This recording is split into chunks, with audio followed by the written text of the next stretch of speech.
for coming on the show. Thank you. Yeah, it's good to be here. This is season 4 of our podcast, BHostel. We're in Ember Hostel in Denver, Colorado. Who do I have sitting across from me? My name is Jemelle. I'm originally from New York, but I'm currently living in Chicago right now. Okay. How the heck did you get here? From New York, living in Chicago. Yeah, sure. So I have a friend who he just like left already, but he introduced me to this hostel. Like he visited a couple of years back and just told me about this place. And I ended up here for my birthday actually in February, and it was the cheapest option for me to get here because I was like, I need a birthday trip. And so I had like this Delta credit that I needed to use. So Denver was my option. And then I remember about the hostel that he stayed. So came here, and this is now my second time staying here. So yeah, it's been a very fun experience because I've never done hostels before. Okay. Yeah. When was your birthday? It was in February. February. Okay. So that was that first time. Yeah, that was my first time. That was the first time. Yeah. So you would say you're pretty new to the hostel Yeah. life and lifestyle. What kind of vibes did you pick up being here? It was definitely, it feels like living in a college dorm life where like it's just a community and we all hang out, and then, you slowly get up the courage to like talk to strangers and stuff. So, yeah, I think I needed that because during that time was when like I just had a really rough year. So that's why I needed something new and different and change and try to explore different things. And hostel life seems to be like the right first step into that next part of my life. When you say, if you don't mind me asking, when you say you had a rough year, what did that entail? I tell this to a lot of people that ask. So just to kind of like the bullet point version, I got out of a long-term relationship. I cut off my mom. My cat died. Lost my job. So losing my job was like the first domino. And then just ever since then, it just was just really bad. And ultimately had to make that big decision to move to Chicago. So to say that you cut your mom off, yeah. How? I guess I'll let you take that. Sure. Like, I think most Asian households will understand, like, there's a whole of, like, strict households, and, there's a lot of expectations. She's, like, very old school, and me being born here and, like, in America, like, I was just a little bit more free, I guess, and we just always had that type of conflict growing up, at least for me, and we just couldn't really see eye to eye. And it got to a point where I just couldn't handle it anymore, especially as an adult. I'm like, I don't need her right now. So or you don't need that approval. Right, exactly. Right? Yeah. So that's where I'm kind of in that stage where I'm finally like learning to just like know what my piece is. So what is it like to shake free of that and to say, you know what, I'm going to go forge my own path? And you said you lost your job, but what were you doing before you lost it?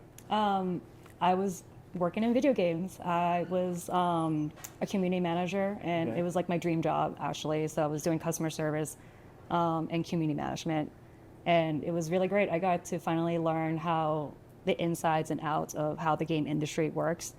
So it was just a really fun and great time, a great period. And then unfortunately they closed down. But I pretty much was let go around when like things were opening up after COVID happened. So I think I was like in that first wave of layoffs that was happening during that time. Gosh, yeah. How does that hit you when you say you found your dream job and you have the family background that you have, and then you've just been laid off? How do you keep moving forward?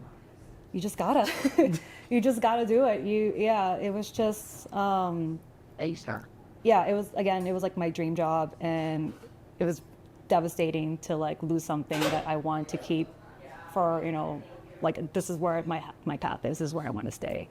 And to just not have it anymore was pretty devastating, but at the same time that now allows me to just explore other areas that were like, okay, maybe I do want to go back, but I still don't know exactly where I want to get back into in a different role. So I'm exploring all my different options right now. So that's where I'm currently thinking of maybe like a producer or project management, because I realize I like structure or creating the structure, and then hopefully like lead the people to like, let's get this in order, that sort of thing. So, like the other thing is like I was just drowning in credit card debt. Oh, yeah. So I finally am debt free.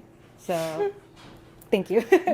And so now I'm in that next stage of just like, all right, I have some money saved, but like I want to find a better paying job. So hopefully like I can find myself an apartment and get out of like living with my family, and then actually like live by myself for a bit. What was it like trying to climb out of debt? Me as a person who's not done that yet. So It takes a lot of discipline. It takes a lot of mental changes and lifestyle that you need to do and make the sacrifices. Like I went back to just eating ramen and Easy Mac and all that just to like not spend so much money eating food outside, because now food is just crazy expensive. So I learned how to grocery shop, and also just Trader Joe's is always the best option, because with my ADHD, I don't like cooking with all different ingredients. So like frozen food section is the best place. I feel like there's a whole generation that missed the things that you just mentioned as important in life, which was figuring out how to budget, like figuring out what's a priority in your life and what's not. Yeah. What was that process like, finally coming to a point where you're like, okay, I need to prioritize these things over these things? And Oh, yeah. did you feel alienated or isolated from people? Oh, absolutely. Yeah. That first year in Chicago was the most loneliest year of my life. Like, sure, I had my family, but yeah, I was in a new city. I had like 2 new friends, but like I barely hung out with them. So I had to really figure out new hobbies and try to keep myself entertained, and did a lot of journaling, just all the different things to just like keep myself sane, mental health wise. And also like, all right, my biggest priority is like one of the big reasons why I moved to Chicago is to get rid of my credit card debt. And so I read a lot of books, I watched a lot of YouTube videos. I did everything I could to just like really learn and unlearn things like bad habits, and it was like very helpful. And I know I am very proud of myself to this day to like that. Yeah, I will say there's something called like lifestyle creep, where like, okay, so like now all your credit card debt is gone, you kind of fall back a little bit on your old habits. So that's the Pokemon card thing I mentioned. Okay. But now I'm kind of like, all right, I need to pull back on the Pokemon card spending and just like really focus on budgeting now. That's the perfect segue of hobby. You mentioned your hobby, and then you mentioned Pokemon cards. So Yeah. what are the things that keep you going? What are your hobbies? What are your interests? Yeah. What are some things you're excited about in your life outside of the 9-to-5 climbing out of debt stuff? Yeah, so like as an ADHD person, I try all different things and I go through different phases. So I was really into climbing, like bouldering for a bit. Walks is a nice like physical activity. I mentioned before I used to like video games, so like I was streaming on Twitch for a little bit and kind of fell off. But now I just kind of like switched over to like YouTube content, and now like the Pokemon card thing just happened. And it was like a happenstance type of situation where I was bored and like, you know what, let me just record it, rip a pack, and then like it just stayed in my like files for like months. And then I finally decided like I'm just gonna edit it really quick and then post it. And then I think I posted like 3 other videos, and then I started to like see like it started to like get more traction. So then that's when I'm like, okay, I guess this is my new content now. Do you think video games bleed over into everyday life when it comes to work ethic, when it comes to finishing what you started? I just thought about it just now. Like, Sure. You know, if I was hiring you, I would love to be like, oh, you beat 8 video games? Like, okay, well, you know how to stick with something. It depends. You know how to see something through.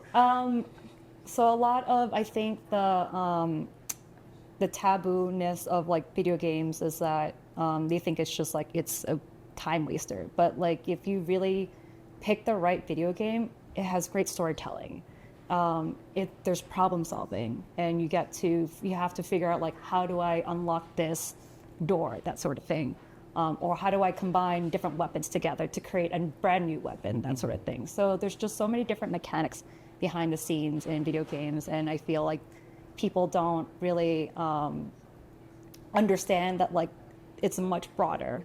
Like that's why it's such a huge industry that some people don't realize. Like it's almost the same level as movies and TV. Like there's music involved, there's art involved, just a lot of different design work that has to take in place. How do we get from streaming, trying to step away from social media, and then you have this Pokemon Yes. fixation and interest? Right. Let's break that down.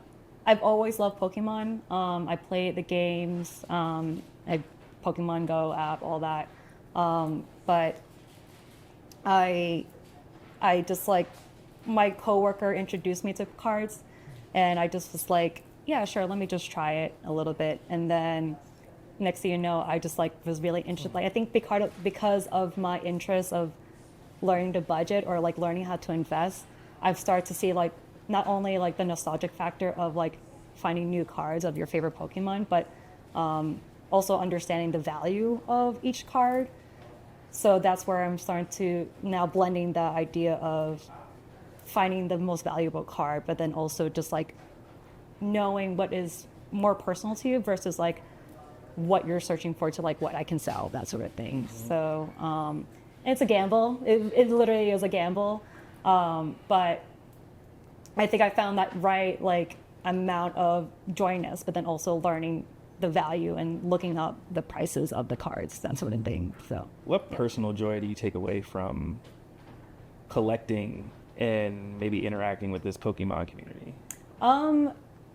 Because Pokemon is such like it's for everybody. It's for all different ages. It's ageless, right? Yeah. And so I've seen videos where like vendors, like this is also like a new wave where, you know, people go to card shows and the vendor, like they just see a kid and the kid is like, I really want like this card. And it could be like maybe a 20, 25, like somewhere really invaluable. And you're like, take it. And they just don't, like if it brings the kid joy, even if it has like a high price value, they just like give it for free for the kid. And I think that's just becoming such a huge wave of kindness and empathy to just like, it's not about like the monetary value of it. It's more about like, we want to bring joy to kids themselves. So that's where I also feel a little bit inspired of like, it's for everybody, and I want to give something that same feeling for, you know, for a lot of people too, like not just for kids, but also just people like, you know, I like this card, and I'm like, okay, here, like I don't really need the money. I mean, like I do, but at the same time, like I would rather see someone like take care of something that they really find a lot of sentimental value.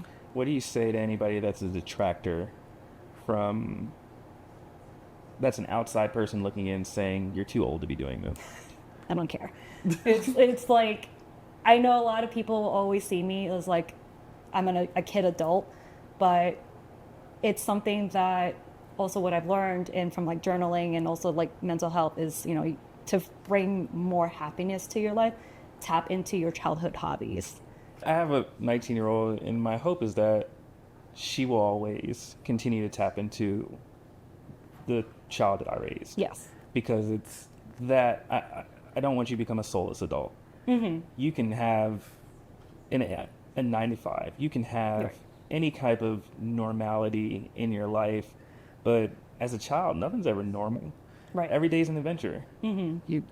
I think we should live like that as adults. Yeah. This is my personal opinion. I love what you're doing with Pokemon and gaming and everything. I love that you're journaling and tapping into your inner child.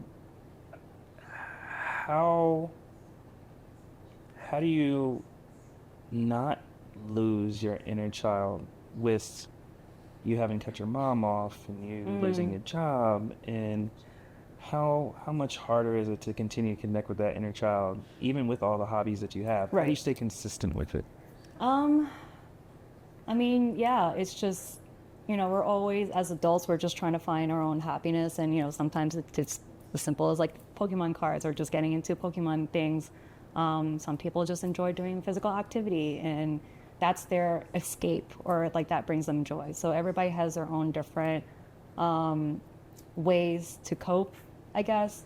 But I think we all just need to just like reflect and like just remember those times of like what really brings you that happiness. And sure, it's, we're in dark times in a sense right now. So, we're all, I think also the other word is like everybody's like looking for whimsy and just trying to just find anything, even the tiniest things to like make you happy. So yeah, it's just all, we're all just trying to find something that like brings us joy in, in just little times of darkness. So.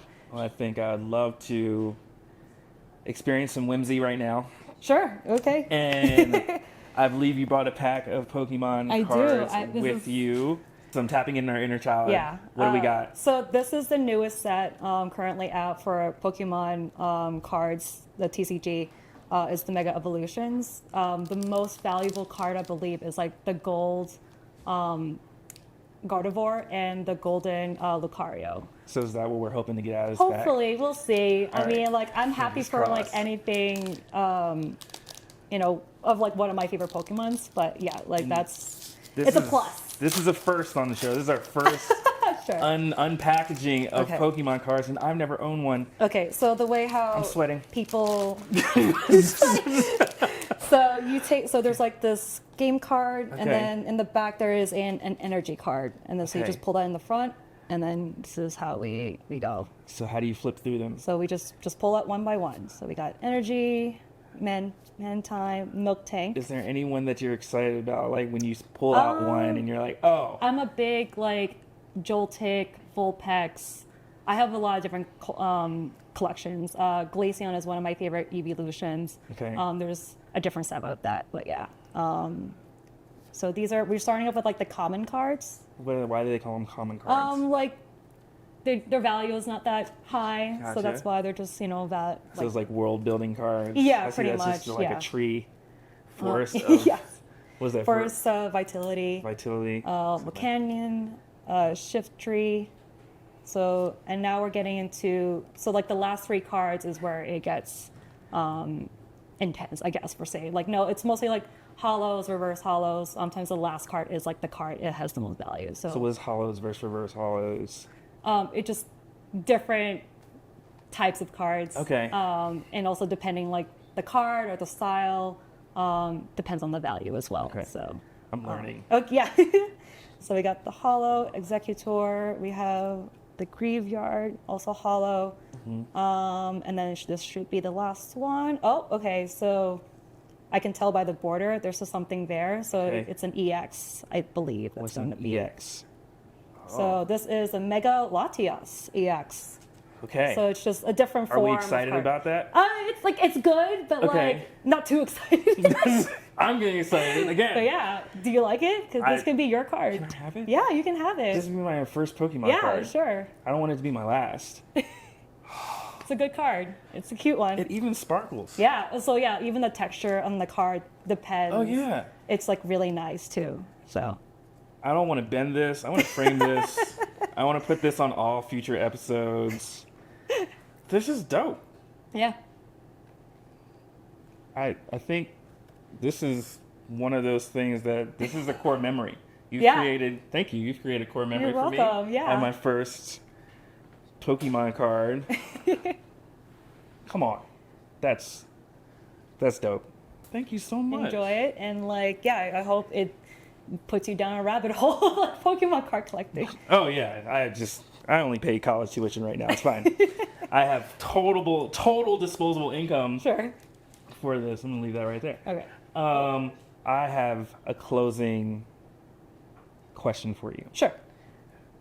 You've been through so much, and you've literally just gone through the shortened version of how you've kind of had to pivot and restructure your life. Yeah. Can you give a message of hope Oh. Yeah. or of consideration out there to our audience Yeah. and your audience that could potentially be going through the same things or could have gone through the same things, whether it's be climbing out of debt, family concerns or issues at home, Yeah. moving to new cities, getting out of long-term relationships? Pick one or pick all. just keep going. It's going to really suck. Trust me, because there definitely have been days and weeks where like I just didn't want to step out of my house or room and cried it all out. But that's what you need to do to just get to the other side. So again, part of it is also just, if you want to make some change to happen, then you have the discipline to make that happen. Wow, this is also advice for myself again, so this is really awesome. But also just like, yeah, just keep going, just keep finding what brings you joy, and find your community, find your people, and sure enough, you'll finally get out of that funk in a sense. So, so don't lose hope. There's always going to be something better and something new for you. And I feel like I am such a different person who I was from New York, a different person who I was when I first moved to Chicago. I have found my confidence again, I would say. So we're getting there. We're evolving. We're doing all the things. So, yeah. I can tell by your smile that was just as reaffirming for you Yeah, as it probably is for our audience. And I want to say thank you for coming Thank on, you. Jem. Thank you. Yeah. We're going to kick it in Chicago. Yeah, for sure.